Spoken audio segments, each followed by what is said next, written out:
Okay, let me ask you this. What happens to art when the city decides it needs to fix the space it lives in? That's the exact question hanging over Temple Station's rooftop garden, and honestly, this story hits harder than it first appears. Because this isn't just about moving sculptures, it's about who gets to shape public space, who decides what culture is worth saving, and why women's voices in art still feel like an afterthought in 2023. Let me break this down. So, here's the setup. There's this free public sculpture garden in central London, right?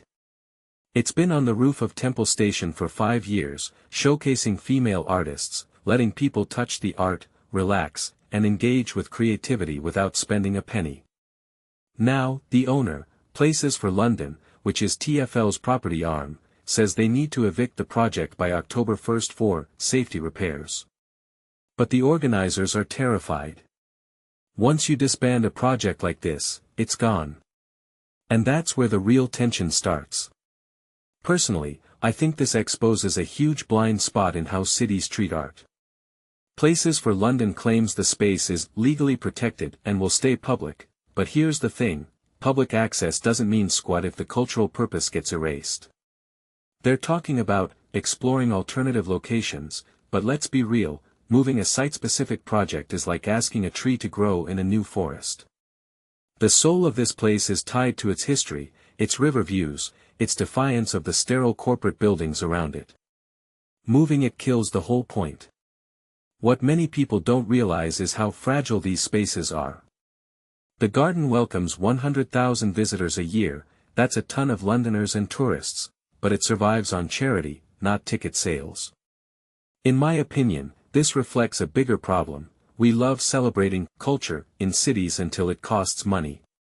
Then suddenly, it's easier to slap up another luxury apartment or a Starbucks than preserve something that challenges the status quo. And let's not forget, this is a space amplifying female artists, many of color, in a world where galleries still favor male names. Losing this isn't just a local issue, it's a setback for representation.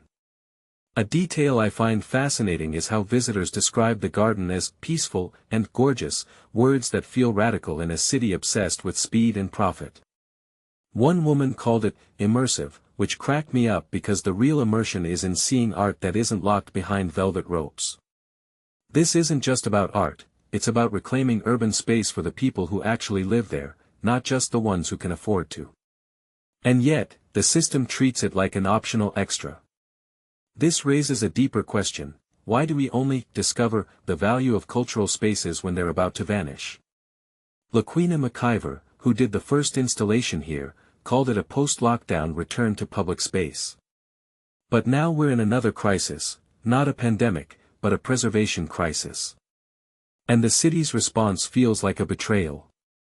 They're happy to let artists temporarily occupy a space, but when it comes to long-term investment in culture, crickets. If you take a step back and think about it, this story is a microcosm of urban development's dirty secret.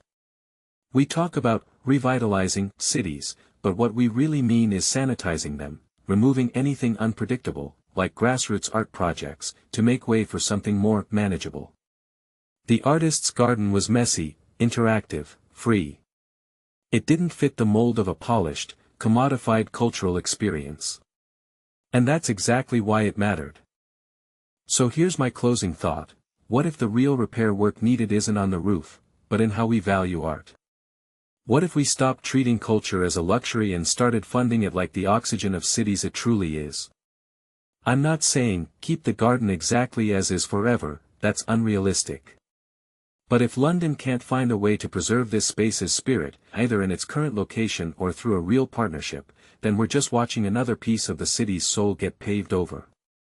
And honestly, how many more of those losses are we willing to accept before we start fighting back?